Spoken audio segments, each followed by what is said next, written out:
And what you'll need is a hammer as well as a screwdriver, because what it is, basically someone else has really done a lot of work on this particular hub, and they've really pounded away at it.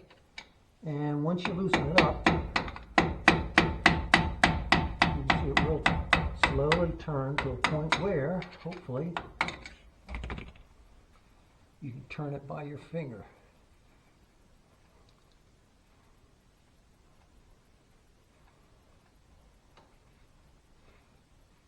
Unfortunately, it looks like the threads are in good shape, since I'm able to take it off by hand. Once it comes off, I should be able to get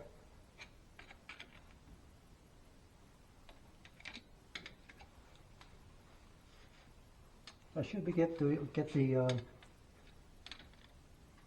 washer retainer out, and it's loose.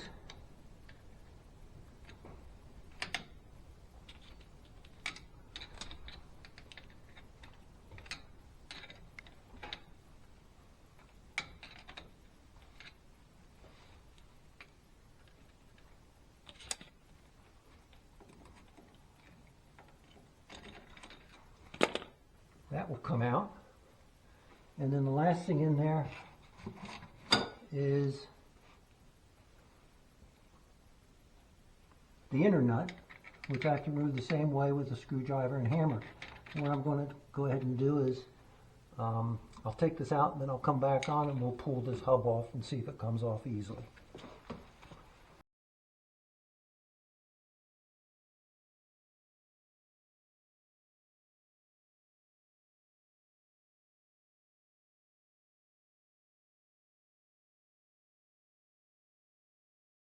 After you've removed the inner nut, now you're able to access the bearing that was behind that. It slides right out. What I'll go ahead and do is I'm just going to try to take care of it.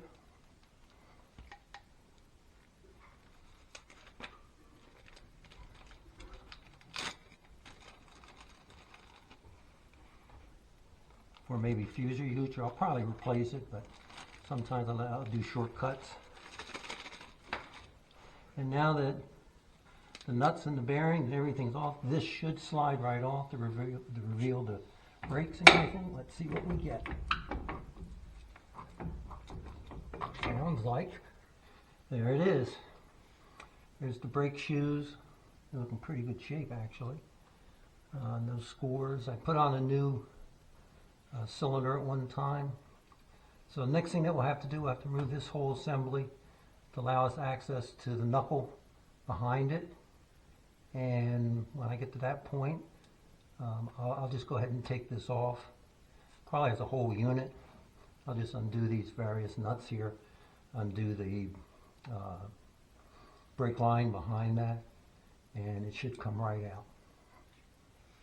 So next time you'll see all of this removed, and we'll be working on the knuckle the next stage.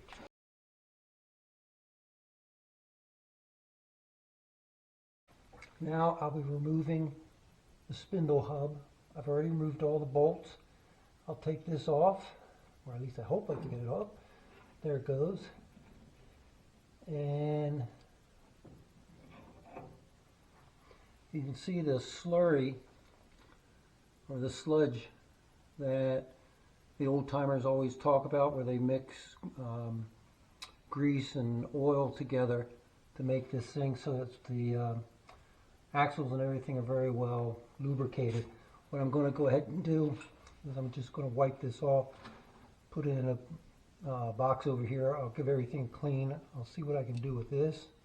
Don't know if that pulls out or not. I'm always apprehensive to pull something apart without knowing what I'm doing. And then the next thing I'll do is removing the knuckle, which is this right here. Looks like it's held in place with some bolts. Don't know how many. I can see 2, 4, 6, maybe 8 bolts. Hold this in place. I'll take this apart. Obviously, I have to disconnect the tie rod from it, and then I should be able to get to all the seals and shims and such that go in behind this, keep it from leaking, and hopefully I'll be able to clean this all up and make it work the way I want it to when I'm done.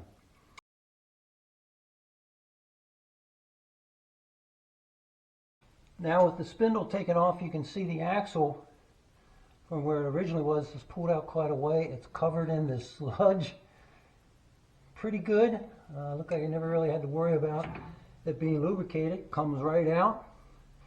You can see where it's on the joint and everything. Everything looks, to me, dirty and I guess good.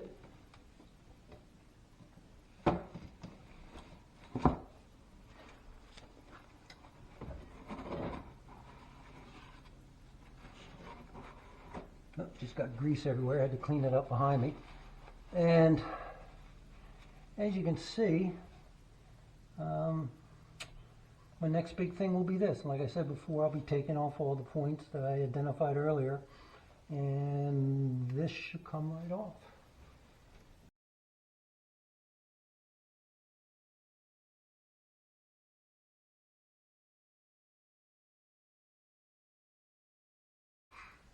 Now after I took the axle out, I'm going to be removing the bolts that hold the kingpin bearing and shims in place up here. Don't know what that's going to entail. Hopefully the bearing or bushing isn't pressed in and that it will come out without much of a fight.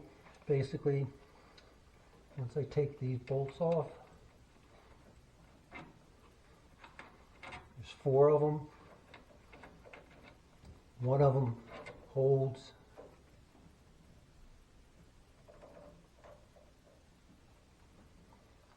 the brake fluid in place. I try to label everything and keep them all together. And now, first time, let's see if it comes off, which I doubt if it will. Nothing's ever easy.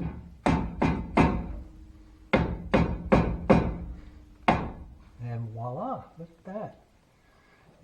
It moves. I did not expect that. Okay, there you can see, I think I got all the shims on that. Yep.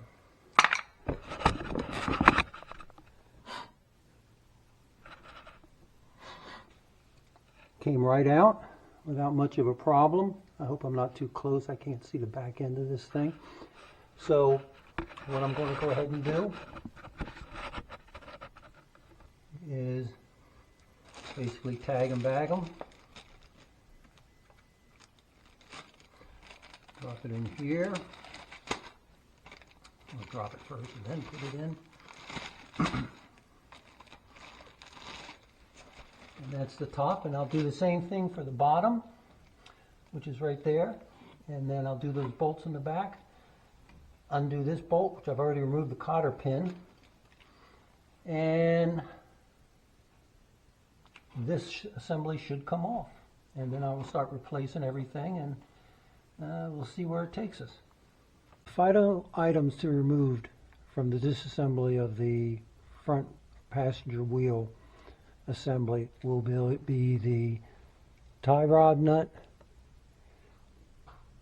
the steering knuckle, the lower kingpin bearing cup, and I believe 8 bolts that hold the steering knuckle to the axle. Once that's completed, I should be able to clean those parts up, see what parts are worn. Hopefully there is a part worn, since the wheel did have some play in it, which just made me decide to take this assembly apart to correct that little bit of play or wobble. So once those parts are done, as I said, I'll clean it up, take a look, and then reassembly time with new bearings, seals, and whatever other parts are deemed necessary to be replaced. I had trouble getting the tie rod from the knuckle after loosening the nut, the tie rod nut. So what I'm going to go ahead and do is, I have a puller here. I've set it up. I'm going to use my adjustable wrench, crank it down, and that should break it loose from the knuckle here. Next you'll see the tie rod from the knuckle, and then I'll start removing the lower bearing cap, and then I'll remove the bolts that are positioned around the axle. Okay, next to be removed is the lower case bearing assembly, and just like the upper, which right here consists of 4 bolts, a cap with shims underneath it.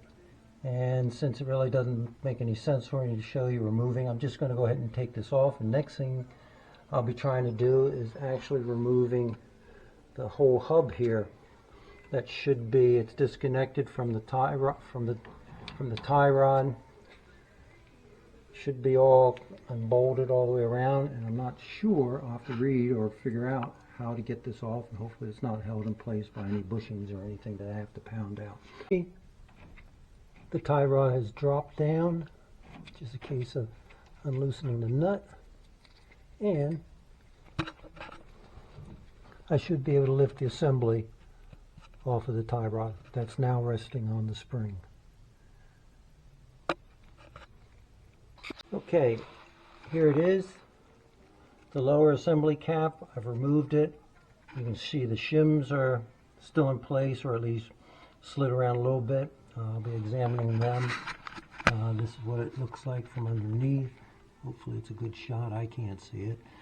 And the next thing that I'm going to be working on after I remove the hub assembly is I got to figure out how to make this slurry in there, this heavy grease slurry, once I assemble everything back. I've done some research, tried to put out some posts and everything. I haven't gotten really any straight answers. Well, I've gotten good answers, but really they just say, oh, mix a heavy grease with oil, medium weight or lightweight oil.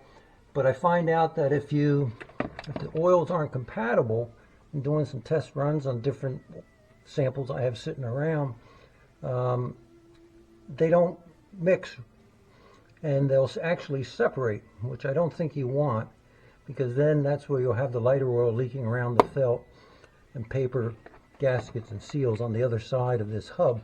So anyhow, just wanted to show that to you real quick. And moving on to the next thing, which will be removing this hub from the axle assembly. Now I'm ready to remove the steering knuckle, which is this right here. It's attached. I already removed the nut that goes to the tie rod. I've taken off both the upper and lower kingpin caps, and I'm assuming there's nothing else that's going to hold it on. And once I get it off, I'll inspect the axle hub itself. It should be in good shape, and then we'll start from there. Here we go.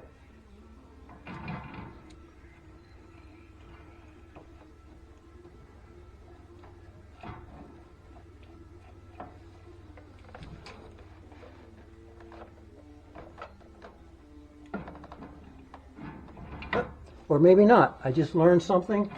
I'm sure you can, maybe you can or can't see them. Let me turn the camera over. But I have to undo the seal on the back. Didn't realize. First time I saw those nuts, I knew the seals are back here. Wasn't quite sure how they were held in place, and now I just learned something new. So I'll be taking those off, and hopefully then I'll be able to take the steering knuckle off. What I found out is that there are 8 retainer bolts, 1/2-inch retainer bolts. At this point I've removed 7 of them, and while removing the lower 4, I believe this is called the retainer plate, the knuckle retainer plate fell out from here, which I assume is normal. So I put that aside, and I have 1 bolt remaining, which I'm threading out now, and then all I have to do is take off the tie rod bolt. And now,